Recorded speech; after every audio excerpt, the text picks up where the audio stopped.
What is up, guys? Welcome back to the Omega Greed YouTube channel, where we do a whole bunch of fun things with cars and we learn how to work on all of the cars together.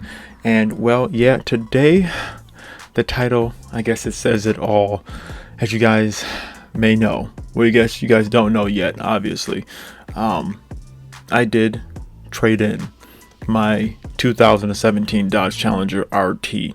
Now, before you guys get upset, hear me out. This is actually like really early in the morning. It is 3:52 a.m. Early in the morning. I couldn't really sleep, so I figured, hey, you know what? I'm gonna like talk about this, get my thoughts out, and give it to you guys. So this is kind of me just going through everything as well, and kind of explaining to you guys what's my thoughts and what's everything that's going on with this. Now, the first thing I want to say, the Dodge Challenger. It has been a great ownership experience.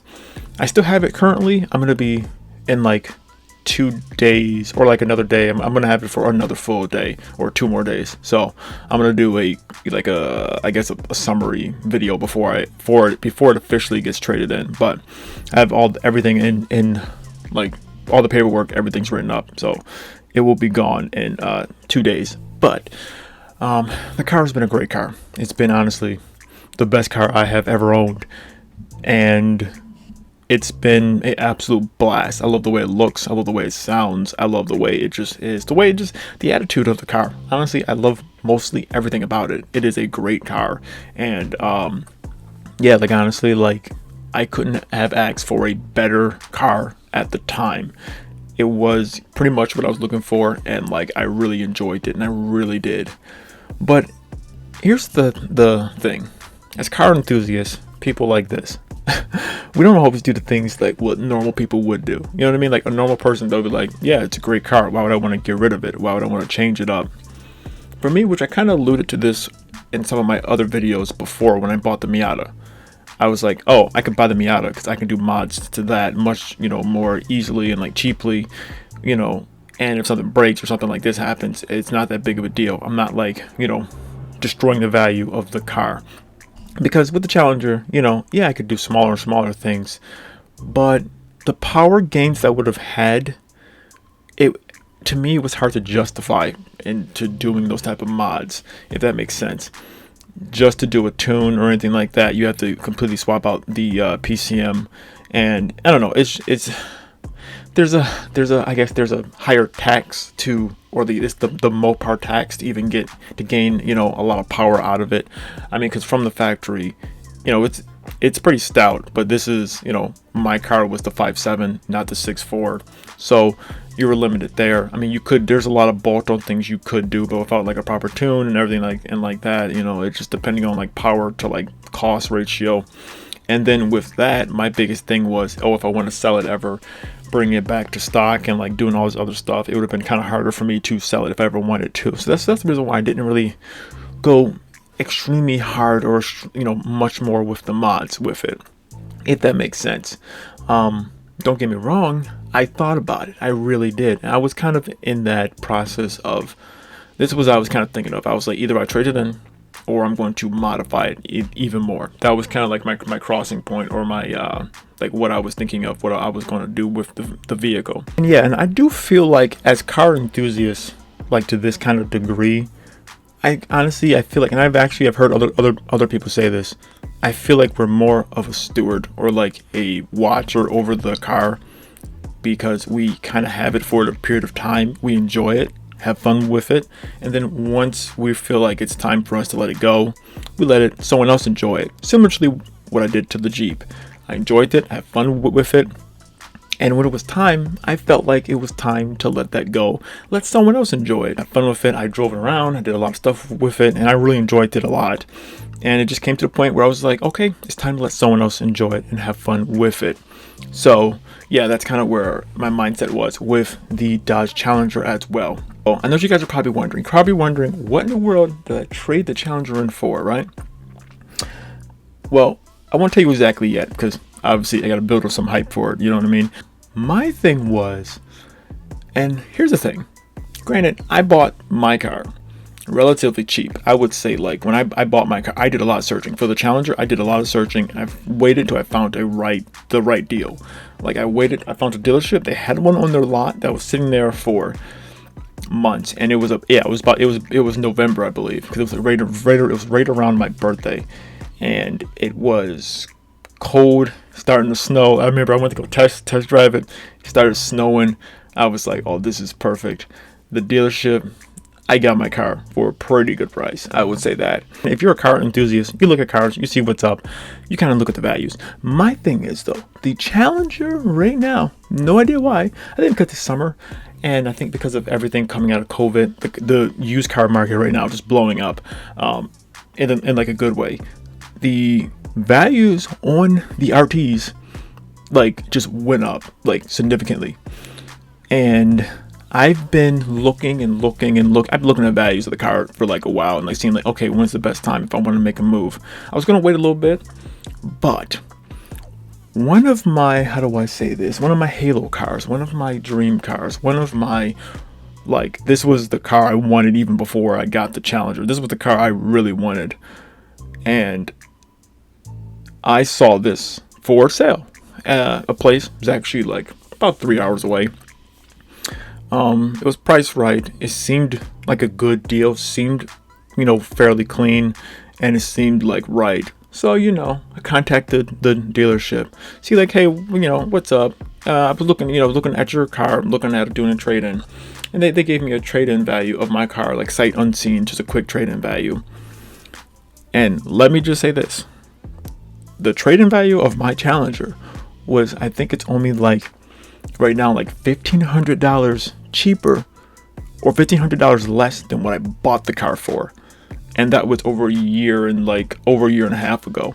So with that in mind, and that was with me paying on the car for all this time, I was just like, that's not a bad deal. So me and the fiance, we drove up, went up there, talked to the dealership. We did do a test drive. We looked at everything, and just looking at the numbers, looking at everything else, that kind of checked out. So I was debating, thinking about it. But at the end of the day, we did do the deal. So there will be a new car coming to the channel.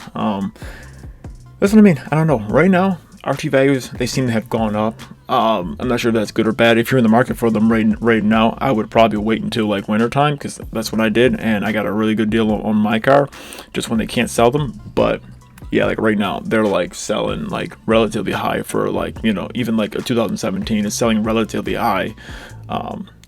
The reason why I did do this deal is because of, like I just said, the car that I did buy. It is one of my dream cars, one of my halo cars, one of the cars I was just like, this was, something that is, I don't know.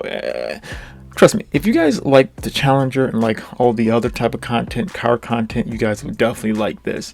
Now, my thing is, though, I'm not doing stuff necessarily just for YouTube because of, that would be dumb. But I do take YouTube very seriously because of, I see growth here, and there's different like emerging markets and stuff like that with YouTube. So I do take YouTube fairly seriously. My thing is, though, I think this will be a good move for YouTube, and also a good move to consolidate some of the cars, because if I had so many, and it was kind of hard to fragment and kind of hard for me to kind of like steer my channel inside one direction and do certain things. So the reason why, it made sense for me to get rid of the Jeep, and it made sense for me not to get rid of the Challenger, and consolidate some of the cars. This car that I bought, I'll be picking up in a couple days, and this is I think a nice platform to work on. It's still, what should I even say?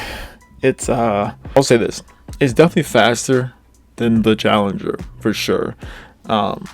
And I still can't believe that I found one, and that I got a good deal, and it seemed right, and everything seemed good, clean Carfax. And just like legit, it seemed really nice. We actually talked to one of the service people there, who actually they knew the person that did trade the car in, and he said that the person that traded the car in, they were very meticulous over their car. The only reason why they traded it in because they needed another work truck because their old work truck, like their old diesel work truck, like broke down, and they needed to get another truck, so they traded in their like car, and they were very reluctant about it, but they kind of had to at the moment of time. It kind of sucks for them, but also I'm like, oh, that seems pretty nice, and like, yeah, so that's pretty good, and it's like 100% stock. I'm like, this is a great deal for me. But yeah, so that's pretty much my thoughts and everything right now. So the Challenger is gone.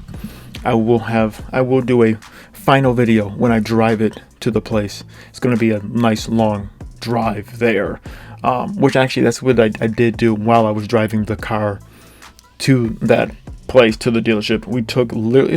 We did take the long route. It took 3 hours because I didn't go on the interstate on the way there, because I wanted to take just back roads, just going straight, which was great because it gave me a chance to really just soak in driving the Challenger. So it was a really good comparison between the Challenger and this other car, and just to see like, what's my true raw feelings, and like how do I really feel taking it out on some back roads back with the Challenger, and then driving this car like straight, after that.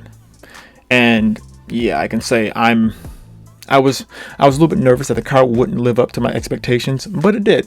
So I'm happy about that. Yeah, I don't want to keep rambling on. So as you can tell, literally, like I said, filming this now, it's like 4 o'clock in the morning right now, and yeah, I don't want to keep rambling on. But guys, so if you guys are excited, let me know. The Challenger may be gone, but I'm sure you guys will like the next vehicle that's coming to the channel, and it's going to be something interesting, something a little bit different. But the modifications, the stuff, the build, it's definitely this is going to be a definite, like, a nice build for the channel. I think something that a lot of you guys are going to really like. But yeah, so like that, I'm going to end the video here. So thank you guys so much for watching this video. If you like this video, and give it a like. Follow me on Instagram, Omega Reed, same name as the YouTube channel.